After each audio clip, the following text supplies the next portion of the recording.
What's up, everybody? Welcome back to another episode of Link Live. We're on episode 4 here. I've been looking forward to speaking to these next two individuals for quite some time now. When we were coming up with the idea to do this show, I knew both Dan Meyer and Nora O'Leary of Vibeapple Events were going to be a couple individuals that I definitely wanted to speak to. You know, they both have an amazing story with how the inception of Vibeapple was created. Dan coming over from Cape Town, South Africa, moving to Chicago over 10 years ago now, is something that's, very special. And I have been able to see their success, watch them grow, be a part of them growing. And I'm just so excited for what the future holds with the Vibeapple vision. In this episode, we're going into everything that goes into the logistics of event planning, behind the scenes into Dan and Nora's thoughts for curating these flagship events throughout Chicago, and some of the key partners, relationships, and individuals that they've been able to leverage that has taken them to that next level. So without further ado, let's hop into this next episode of Link Live.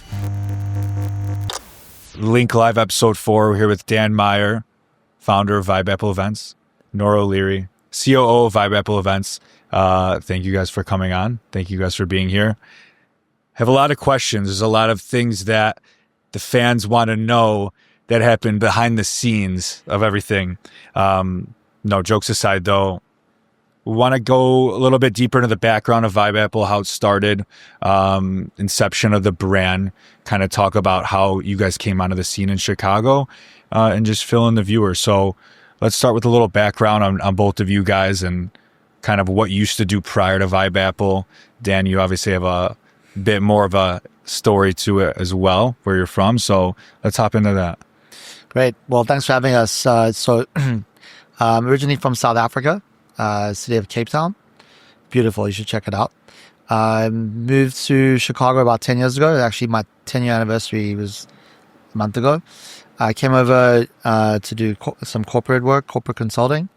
And eventually, 10 years later, I'm now, I have a green card. So I'm a permanent resident, which is exciting.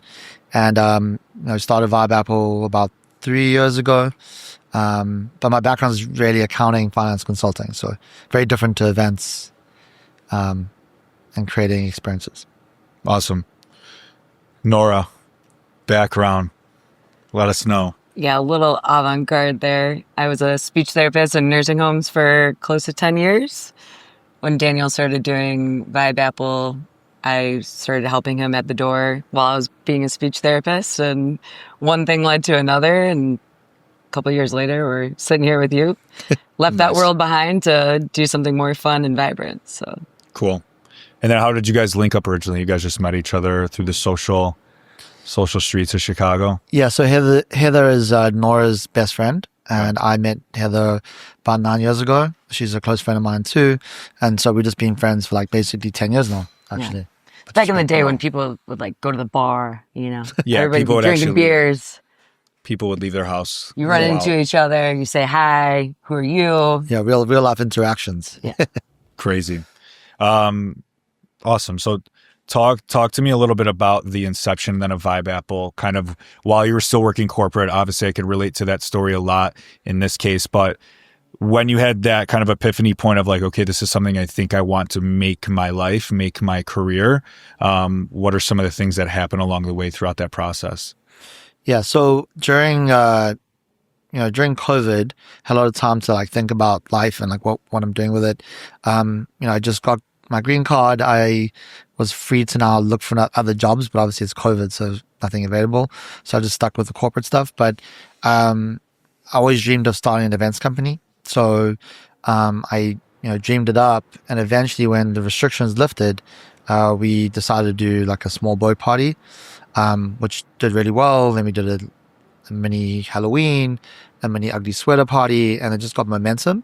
And then, I think the big break for us is when we met Luke and Ellis from Fox 32 Sports, or the Avli Group. You've probably seen him. Yep. He gave us the chance to do a Mykonos all-white themed event at Avli, and that really put us on the map. And I feel still working corporate, had Vibeapple as a side hobby just to keep life interesting. And eventually it became so big and so popular that I was like, you know what, I can actually make a career out of this now.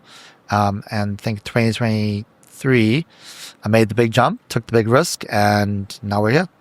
And it paid off. Cool. Yep. Yeah, you're 2 years coming up. I know, it's crazy. St. Patrick's Day. Yeah. 2 years St. Patrick's Day. Yeah, so 9th of March 2023 is when I resigned. I walked out. Cut It's the corporate peace tie. out, corporate America. So it was definitely a complete shift in what I'm doing. Woke up, every morning, a little bit of anxiety. But once we nailed that St. Patrick's Day party in 2023, it's been a breeze ever since. Sky's the limit. I want to talk about that because obviously St. Patrick's Day is a very symbolic date and time of the year for Vibeapple. And obviously now, as we know, you kind of making that jump.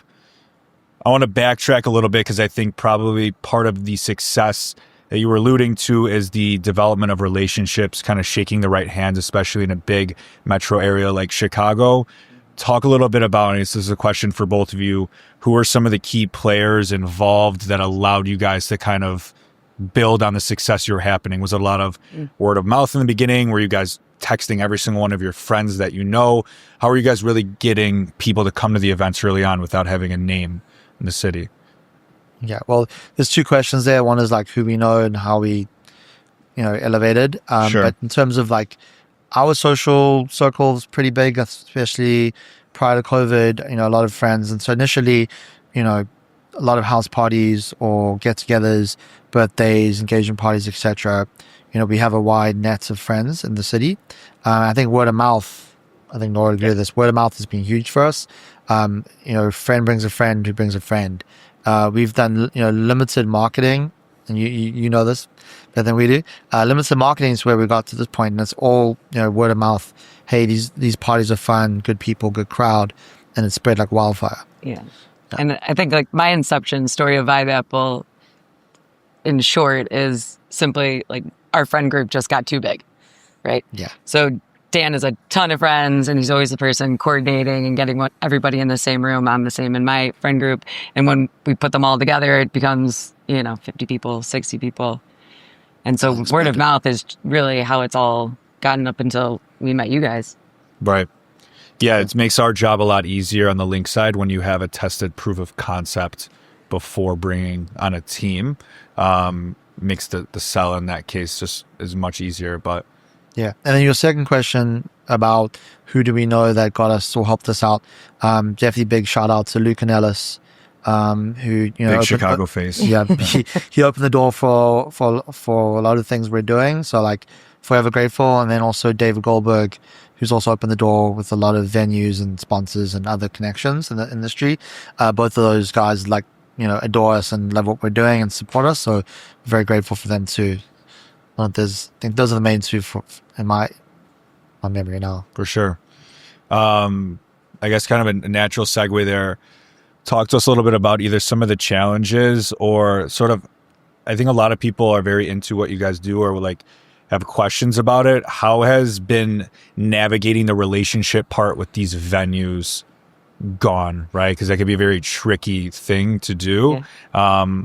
How does that stuff work? How do you keep elevating the venues? Because I think, at least from when I was on the outside personally, before we started working together, I think one of the main differentiators between Vibeapple and other groups is you guys actually have events at venues people want to go to aside from Vibeapple or not, which makes it that much better. So, yeah, so I think with us, we're always trying to find a venue that's unique or is not typically a venue that people party at. Mm-hmm. And our whole, ethos is that we create experiences for people. So experiential event production is what we specialize in. So what we're looking to do is, you walk into that, Avli on the park venue, and we want you to feel like you're in Mykonos for the night. And so that's how we, would elevate the experience for people. We also look to see what theme or what holiday matches that certain venue. And then we connect the dots. And, I think for us, it's like, we're looking for the next best thing, and how can we turn what we already have into something even better. And so we're always looking to improve. Absolutely. Nora, anything on that?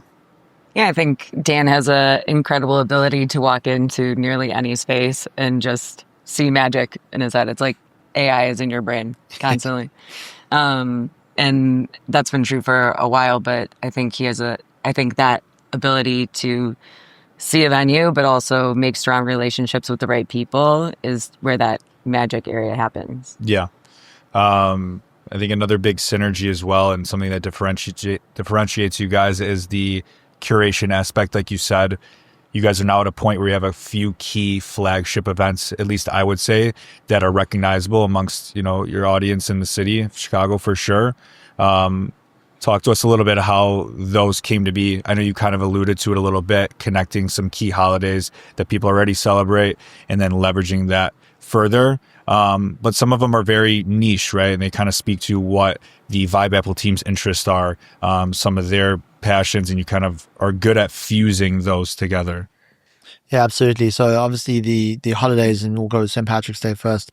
I've been living in Chicago for 10 years, so I've gone out on the day, and it's, you try to go to a bar and you can't get in, there's lines, it's cold, there's no code check, and it's just a nightmare. So I thought, why don't we just create the biggest party where everyone can get in? There's no lines for the most part, and then everyone can be together, and it's not just waiting outside and being cold. So that's where Lucky Disco kind of came from, was like, how do we make the biggest party on St. Patrick's Day that allows for everyone to be together. Right. Then for Halloween obviously is a big one. We were super lucky again. Luke and Ellis, shout out to him. He got us the venue at the Ogilvy train station, and we were able to transform that into a haunted, train station, which is amazing. Like, that party is super unique and no one else does it, and that's unique to us. Then other concepts like Inflatable Safari, being from South Africa, I kind of wanted to bring some of my culture, at least the African spirit, to Chicago, and do because we're in a concrete jungle. I thought, how do I turn this into African safari? And so I came up with the idea of doing 500 inflatable animals scattered across the patio and the bar, and vines and oversized balloons, and I even found a giant elephant that we put up just to spice up the 4th of July weekend, just have something different. And then obviously the white parties we do twice a year because it's so popular that people want it. So we do start of summer, end of summer. But for the most part, the themes just come based on the holiday or whatever pops into our heads. Yeah, I think you hit it on the head there, because at least to me, right, people are looking for these new things to keep their social life exciting. I want to talk about that a little bit. From my hospitality background, I kind of firsthand saw this, but I may have not been, going out as far back as you guys have as well. How do you guys see it? Sorry. How do you guys see I think that was a little jab. And why that has shifted, right? Because it used to be very much so people would casually go out, bars, clubs, no matter what venue it was. Everything was packed. And then there was kind of post-COVID this shift. And then that's where a lot of, groups like Vibeapple kind of emerged off the scene, giving people a different opportunity to, express themselves, go out, do something different. Yeah. I think I got a lot, probably more than most people. And I was kind of getting bored of the different places. And I love Chicago, and this is my home now. But I was kind of bored of what I was doing. I was it was monotonous. So I was like, I could throw a party. Right. Let me do it. Let me try. And that kind of got me into the momentum of doing this because, I travel quite a lot. I love to experience new things. So when I do travel, I get ideas and I bring them back to the city and then throw these different concepts. So yeah, I think after COVID, people were, also bored of the same old. Yeah. I think people, just like Dan, you slowed down, you took time to think about where are my priorities? And I think there's a group of people within Chicago and many other cities, I'm sure, where, you realize you don't want to be out at the club till 4:00 in the morning. Right. You still love DJs. You still love seeing your friends. You still love the dance floor. You love all of that. But you have to get to work on Monday and you have to have your brain functioning. And so I think Vibeapple has this unique, little aspect of the weekend or, once a month where you're going out till midnight, maybe 2 a.m. You're seeing all the same people. You're having that same ritualistic experience, but you're going home and you're going to bed. Yeah. The thing is also about what our events are different is that you have the people that go to the dance floor and they stay there all night and they dance. Then you have people that go to the bar and they chill at the bar and they drink. Then you have the other people that are socializing and interacting. And we saw, with COVID, how it affected people. And so it's great to see now there's like a community. And so people are able to like mingle and actually meet each other in real life, as opposed to like, the dating app scene that we're all accustomed to, during the COVID times. But I think our event allows you to experience different things. And we love to add fun aspects to our parties. They're not just DJ dance floor. We For have, effects. There's like, crazy decor. You can interact with things. So that's why it's different and more fun. Yeah, there's definitely something for everybody. I think one of the most important aspects of how you guys have been able to make Vibeapple so credible as well has been the relationships you've created with different sponsors and different companies. How important has that been to what you guys have accomplished already and then the trajectory of where you guys are going? Yeah, I think some of the partnerships, obviously you said sponsorship, but I think also charities. We've helped about 4 or 5 charities now. Awesome. So we love to partner with Paws for dogs and cats. Usually, have the relationship with them is really strong. Or having them be part of our event so we can give back to them. Yeah. But for like sponsors, sponsorship, they're looking for our clientele. And so they're coming to us. And they're trying to push their product or their brand. We make sure that whatever brand they have aligns with our attendees so that they're getting the best value. For sure. We never want to have a sponsor that doesn't align with our values. Yeah. And I think one thing that we really enjoy and what we've noticed is the same with the demographic of people that come to our events is that they love the new and the cool and the interesting. They like to be the first on the scene. And so we're able to partner with those up and coming brands and say like, okay, your demographic, we have it. See if they like it, do samples, come on premise, get their feedback. And then we can watch those brands grow as well. So it's a little entrepreneurial startup community. Because we're still small. I don't think we're like a large company yet, but we started somewhere and someone gave us a chance. So we like, as Nora mentioned, we like to help little companies as well. So we give little guys a chance because we were once a little guy. Right. Yeah, it's for sure a win-win. Right, no pressure environment with a lot of these companies and partnerships that come on. There's a lot of value to go around. One thing I definitely want to talk about is how you're able to navigate and build such a successful team around you.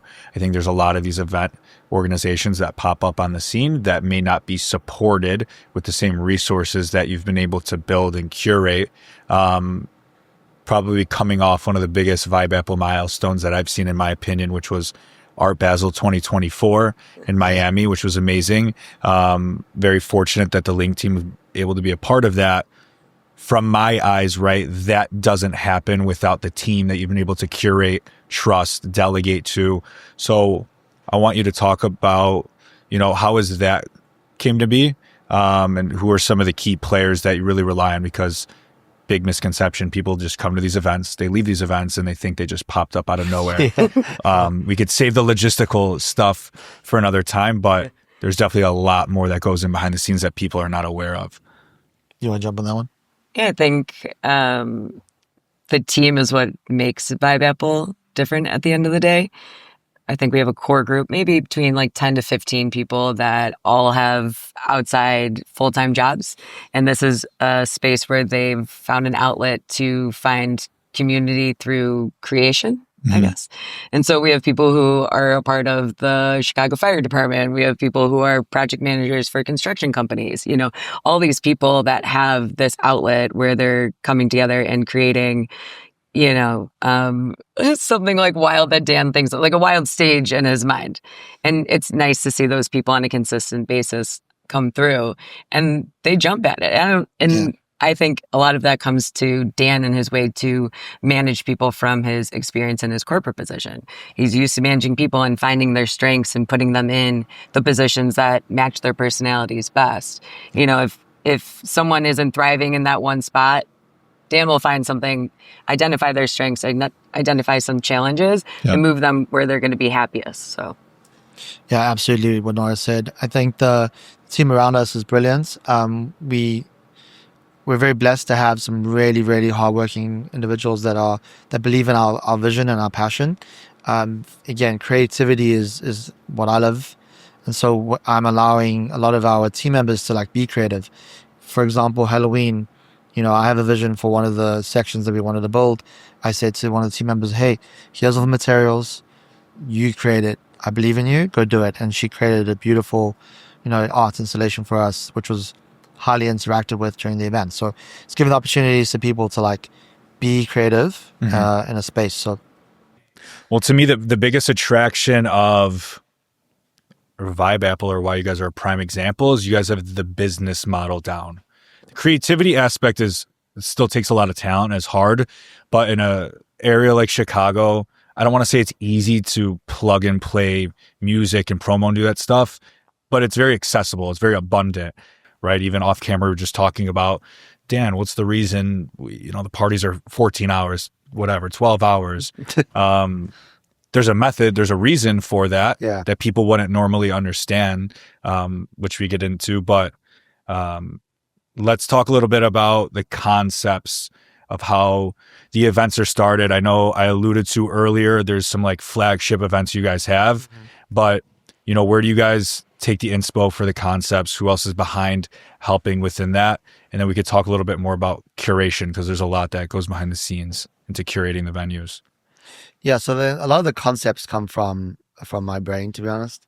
But obviously, I have the team help me like flush them out. But what I love to do is travel. So I've traveled to 19 countries, which seems like a lot, but there's 180 something out there. So still a long way to go. But I get a lot of inspiration from traveling. So seeing things, and for example, in Tulum, when I went there in 2020, I went to, I think, Taboo is the restaurant, and Rosa Negra, they would have these sparklers come out and people with like a violin, and it's a whole thing. And I was blown away about it, and like, I have to bring this back to Chicago. Yeah. I never really knew how to, right? It's a cool idea. And then fast forward to 2022 when we did the Nights of Mykonos at Avli, we themed it all white and made it like a Mykonos theme. I incorporated the sparklers as the fun activation. So that to me was getting inspiration from somewhere else and bringing it to Chicago and celebrating it. Right. Do you think the Avli events is the event that put you guys on the map, more or less? Yeah, I think that was the first big one we did. Before that, we were just doing like smaller Halloween or like, Christmas parties or New Year's Eve, nothing crazy. I think that was the first one that really people noticed who we were and were like, wow, this is really cool. I don't know if you have any thoughts on that. Yeah, that was my follow-up for Nora. Like, what you think was the catalyst? I'll take questions for you, sorry. What was the catalyst, you think, from doing the smaller events to then doing a 3-level party at a venue like Avli on the Park, and then being able to top that thereafter? Yeah, I think even the Nights in Mykonos, even when we meet people out and about, whether we're networking or at a business meeting, people organically will say, oh, I've been to that party. I know which one. I've been there before. Okay, what's your next one? So I definitely think that was the launching point. Absolutely. And then, we've mentioned Lou before, but having a business where it is a higher end, finer dining, it's a nice restaurant. People are going and spending their money and ordering a bottle of wine and having the trust of the venue that we're not going to, destroy their beautiful interior design and all the elements that they have going on there. I think that builds a lot of trust for then other venues to believe in us, that we can come in and they can go back to business as normal the following day. Yeah, I was going to say it takes a lot of trust with these venues, because there's not a lot of spaces in Chicago that are going to allow you to take over their venue for an entire night and essentially curate everything top to bottom. And just remember that they normally operate as like a restaurant, right? So they're not doing big parties usually. Right. We're coming in as like a special event, collaborating with them to do something really unique. And that's different from like going out to the normal clubs or bars on a regular weekend. We're creating something special for them. And so to Nora's point, when we do go out and about and people are like, oh yeah, I've been to that white party or the Mykonos party, we have to get the branding down. Nights of Mykonos, but no, it's known as the Mykonos white party, the Avli party. It's synonymous, and it's great because we see based on the data that every time we do one, we do 2 a year because it's that popular, people want it. Right. That we have new attendees every time. So the party is staying alive. And in nightlife, concepts and stuff sometimes do die out. This one seems to, keep the attention, and it's still going strong 3 years later. And it's testament to like really good brand. Yeah. I think the timing, the way in which you guys plan timing of the events is very crucial as well. Obviously is very popular. It happens, Memorial Day weekend. And then once again in September. Those are two very key times of the year here in Chicago, weather, and stuff like that. So that definitely plays a role into it. I think another big word that comes to mind when I think of Vibeapple is the idea of curation, right? Talk to us about how the business changed when it went from the smaller parties to then having to invest in decorations, production, staff, sound. You're bringing in other vendors. That's a whole other sort of side to the business that, lacks attention sometimes. Yeah, I'll tell you, like Amazon loves us. I bet. So, but also, does your door person. Yeah, my door. Yeah, you should see. Sometimes I have like crazy amount of boxes. At the lobby, and I'll get a call or a text saying, "Hey, you need to come get these." But we've also looked at like other suppliers too, besides Amazon, as we've grown to get like better rates and prices for things. But yeah, the whole curation part of it, it takes a whole team to put together the entire day. It's not just you. When you walk in and experience it, it's obviously you think it's just been there, but we've actually been sweating for like 12 hours getting it set up or the day before. So there's a lot that goes into curation. Very grateful to have some really good suppliers and also team members that are dedicated and help us, for the late hours, especially when we have to break it down. I think that's even like the worst part about events is the breakdown, because after you create these beautiful things, we have to tear them down. The last thing you want to do. And it sucks because you're like, wow, that's so beautiful. And then, okay, party's over, time to pack it up. Yeah. That stuff's usually happening same night, following morning. Yeah. Everybody's exhausted. We've had the venues keep our stuff. Yeah. They're like, it looks great. That's good. Send us an invoice. Yeah. And we're like, okay. Yeah, actually, so funny story. When we did the Unforgettable Safari at Recess, to Nora's point, they had these like metal beams up to there. I think it's called a pergola, if I'm saying that right. Okay. But basically, we put greenery up the pillars. There's 4 pillars, and it's still there today. Like, so our installation is like, they liked it so much they kept it. So now when we come and do Unforgettable Safari in July, it's already up. So like that's helpful. Awesome. It saves a little bit of time, but obviously it's cool that they did that. Yeah. That's the goal. And with the curation aspect of it, Dan will come in and he is the big concept, right? And then what I like about what you do is going back to Dan finding everyone's unique talent, but there will be different activations and different aspects of the party. These are parties that go for a long period of time, and there's also a large amount of square footage. So there are opportunities for people on our team to get involved and be like, okay, this is your area. What is your creative vision for this space? Like, these are the materials that we have at it. Sure. So that's when, we have different things like a watering hole, and, and all of a sudden, like, it was just a barren place, and now there's like 500 little flamingos with cup holders, and everyone's wandering around the party with them. So that's how those things get to be, is because we are a collaborative style when it comes to the execution of the event. Yeah. Speaking of watering hole, we actually had an attendee think it was just pink inflatable flamingos and dived into it. No. She got wet on the one side, but she's okay. She laughed it off, but probably should put a sign like there's actual water in the watering hole. It's actually a big inflatable pool. Fun thing. And so everything's inflatable. And so we do put water in there for the animals to float in. But so that was pretty funny.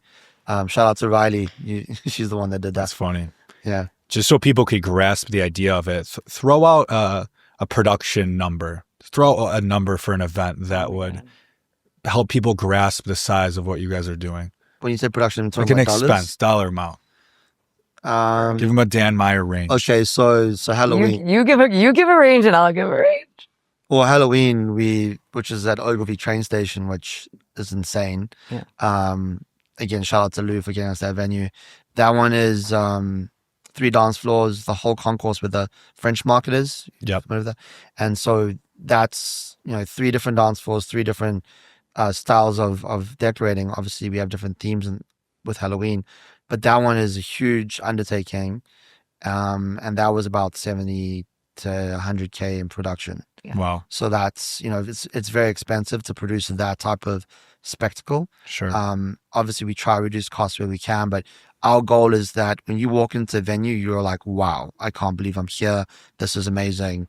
And then, that's the experience we're giving. We'll never, cut corners on costs to reduce the experience. The experience is number one, and then we'll figure out the money afterwards. For sure. You led me into my next segue there, which is like following curation, I'd say, is experience. Like, I think that's the number one thing that I remember you drilling down from us meeting over a year or two ago now is the experience is number one. How people feel when they come to an event is most important. And what they say when they leave an event is, just as important. So it goes to show you, right, with how much you guys are investing in terms of expenses, not cutting costs on quality, following experience. So there has to be some entertainment portion to that. How have you guys been able to program, unique young talent within DJs and other entertainers throughout the events? Yeah, so one of our other partners, Amari, also well-known DJ in the industry, he's really good at curating different genres of music in different rooms, especially when we have multiple rooms, like Lucky Disco, for example, which has 5 different dance floors from last show. He's been able to, find DJs that fill those slots, but he's also really good at giving younger DJs an opportunity to actually play on a bigger stage. Right. Instead of just like a bar or like a smaller club. They actually get, a lot of people have had their debuts through Vibeapple, which is incredible. I think last year we had over 200 new DJs play for That's us crazy. over the course of the year. So I think it's really important we give back to the Chicago community and music community so that they can also thrive. So it's great to see a lot of DJs now started with us and now they're doing big things. So it's great to see. For sure. To take it a step further, you guys are partnering with charities, different foundations, artists, dancers. Talk to us a little bit about how those relationships kind of come. Yeah, I think a lot of them have happened organically. Through doing these large events, people are coming up, they'll come up to me or they'll come up to Dan and, they'll start asking questions just like you are. But when you start having those intimate conversations with your guests, they have something to contribute to, right? Sure. They have their own businesses, they have their own things that they're passionate about, and we can always find ways to plug and play things that they bring up. And I think that's how a lot of our partnerships have really happened. It's been mostly organic. Like NAMI, for example, we've just organically happened to collaborate with them, and we look forward to a Big 25 collaborating and seeing how we can help bring our guests in front of their platform and spread awareness for them. I don't know. I think for me, that's it. Yeah. So NAMI, if you don't know what that is, it's mental health awareness charity they have a hotline and they do some programs and help rehabilitate people. So it's a great charity. And so we're partnering up, as Nora said, we're helping them with some of their events this year to like give them that extra special experience and also helping them with some other curation. So it's an exciting partnership. And that's someone who approached Nora and we had a conversation and now they're part of our vision for 2025, which is great. That's awesome. Yeah. It's something that's always been obvious to me is sort of the versatility of the guests who are at Vibeapple events. Very large range of demographics, but there's something for everybody. And if there's not something for everybody at a certain event, there's definitely going to be an event that covers it throughout the year, quarter, whatever it might be. So that's a really cool aspect to what you guys do.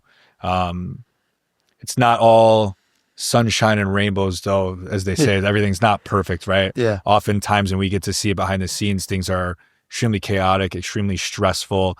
There's a lot of frequency, a lot of individuals you're dealing with. It's not always the easiest. What are some of the key things that people may not be aware of? Some lessons you've learned, some, event horror stories, if you will, that are funny here. Yeah, for most of the part, it's controlled chaos. So it's not like it's completely wild. But no, people don't really realize behind the scenes. And nor should they, because again, we want to show them the final product. And so we're very blessed. Again, we've been doing this for 2 to 3 years now. We found a really good core team that knows what to do now. well oiled and gets the job done. Initially, we ran into issues where maybe a supplier that we chose or we trusted, let us down. It's always, how do we bounce back and problem solve? Luckily, everyone on the team has that ability to problem solve and come with solutions and fix issues. I mean, there's certain things, we've had, we're lucky, weather's been pretty on our side. Sure. But there's situations where weather could go wrong, Don't say so. that. Making me nervous. Well, knock on wood. wood. Thank you. But basically, you always have to think of what could go wrong. And from my consulting background, assessing risk is something I used to do for so I'm very aware of what could go wrong and then figuring out the solution if that happens. And we work with venues too that are, ready to go. For the most part, I think if you have the right team around you, anything is possible. And even in the most chaotic situation, we'll get the job done. Yeah. And I think one thing, especially maybe now we're getting a little bit smoothed out, but people will come to the door, right? So my first position, and probably the part that, at least on event day, what I'm most in charge of is how the door functions, right? And people come in and they're angry and this and the other. But what they don't realize is that we've only really been in business for 2 years.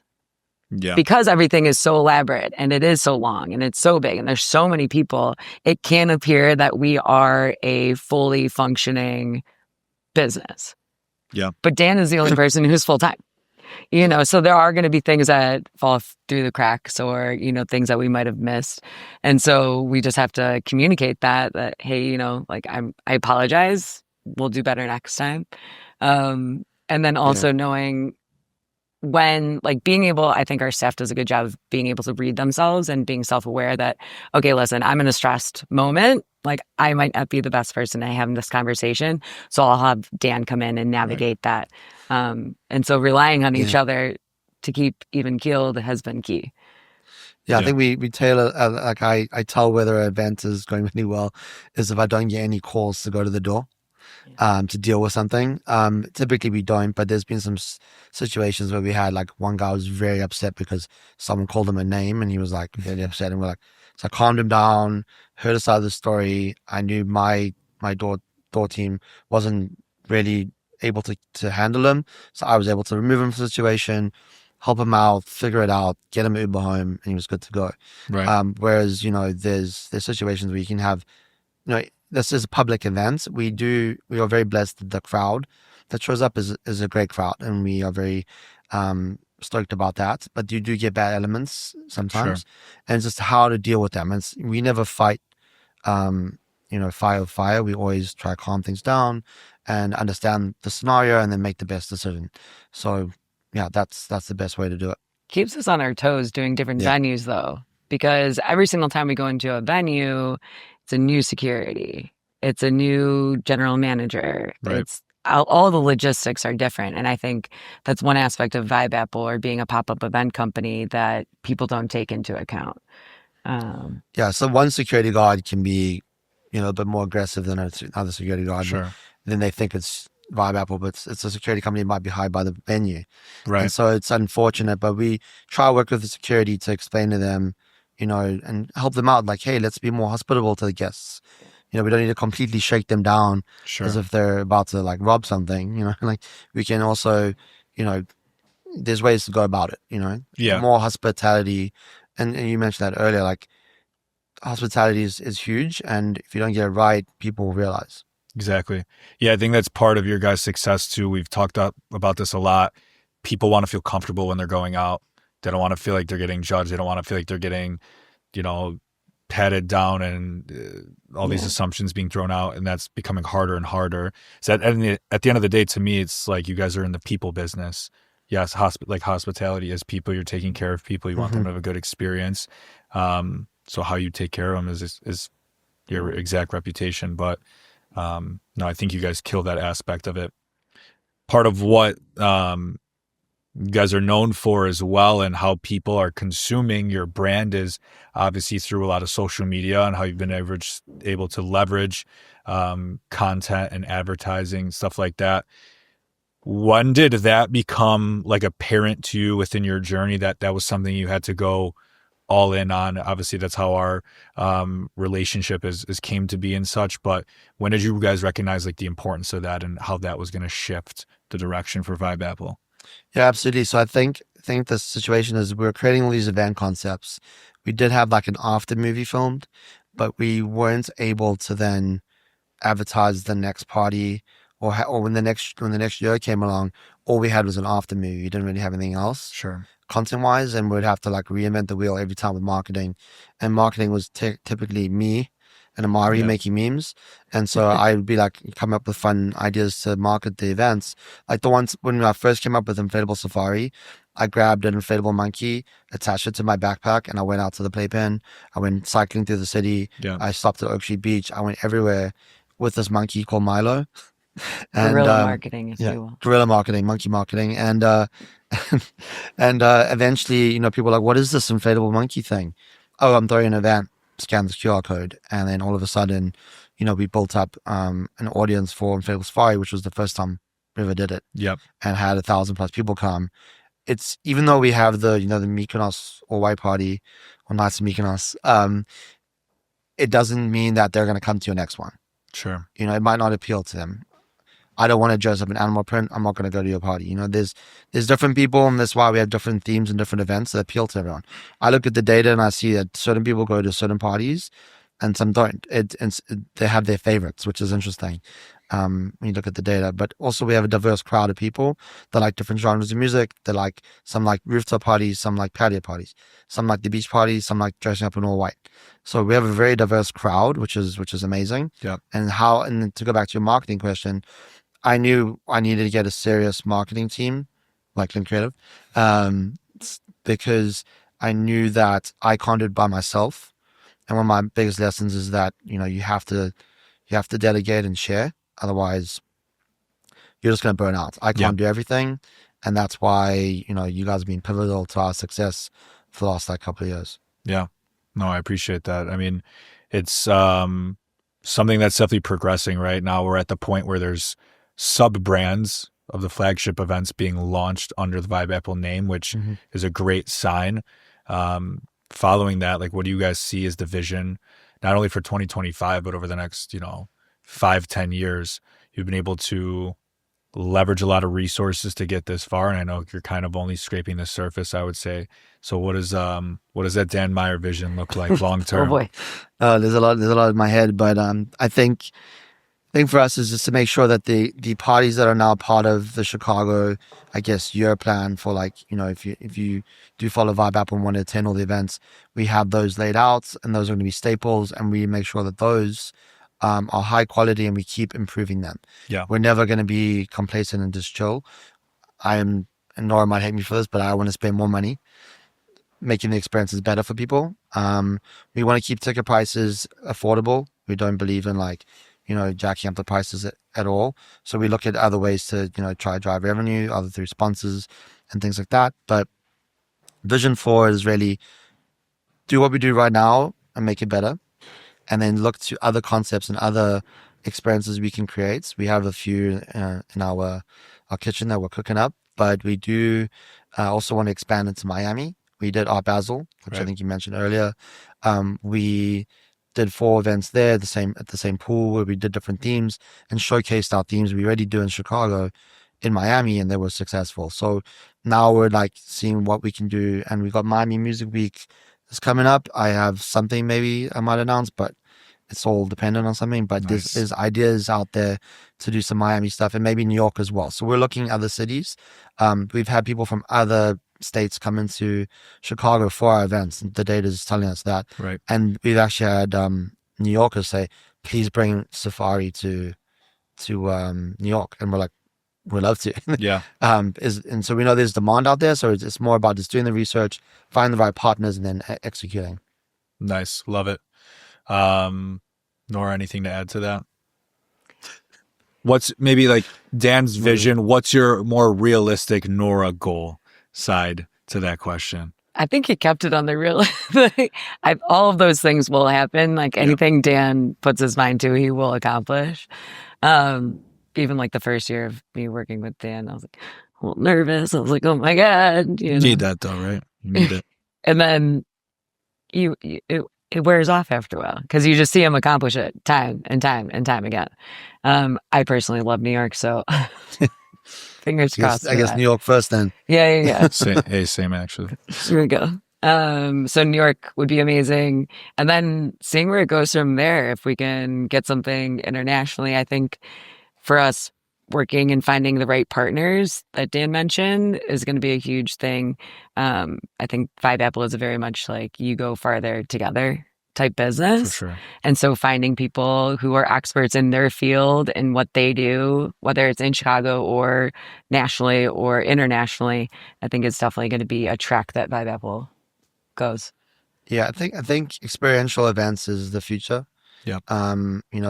Straight out of COVID, I think I was bored of nightlife everywhere, and was like, I can do this better. So, created Vibeapple as like this a side hustle, and now, I believe experiential events can now take over at some point, but help venues reimagine, because venues are great and they need to survive. And I think if we can reimagine that with them, I think that's the future as well. And then travel. I love traveling. Most people do. I think the new generation wants to travel now in the US. So there's opportunity now to do stuff elsewhere, but keep that Vibeapple flair there as well. Yeah, the consistency. No, I think you guys both put it very well. This has been an amazing conversation. I'm super grateful of our relationship. I'm glad you guys were able to come on. Before we wrap up though, I guess on both your guys' end, one piece of advice that you would give to an aspiring, young business owner, young professional entrepreneur, something that you wish maybe you knew when you were starting out. Yeah, so the generic answer I would say is like, find something you're good at and get really good at that first, and then move on to the next thing. Yeah. I think I learned I was doing too much at once when I first went full time, and now I've like figured out, okay, let's get this done first and then move on. But the other big advice that I received from an events guy, he told me that, you're as good as your team. And if you don't have a team, you're not that good. So make sure you find the best people that you trust and are loyal and that actually show up for you and are available and reliable. That's what you should do. So that's my advice. Awesome. Yeah, I guess mine is connected to Dan's in the format of the people around you. I think it's important to find people who see your strengths and appreciate those strengths and are willing to really hone them in and encourage you to be better and grow bigger. I think for a lot of people, they've been stuck in a 9-to-5 job or whatever it's been, where they've been pigeonholed into one career or into one job within this, larger company. But finding these outlets or surrounding yourself with people who have aligned visions, and secondly, aligned values. Find people who align with your values. And when you wake up in the morning, you know that you're going to be surrounded with people that care about you and care about your personal growth as well. So I think that would be along the same lines. Just find the people. Yeah. 100%. I totally resonate with that. I definitely agree. Again, thank you guys so much for doing this. This was great. We're going to have to do it again in a year and then talk about everything else that was accomplished. So super excited for Vibeapple, super excited for the growth you guys are going to continue to experience. So Link Live episode 4. It's a wrap. Thank you.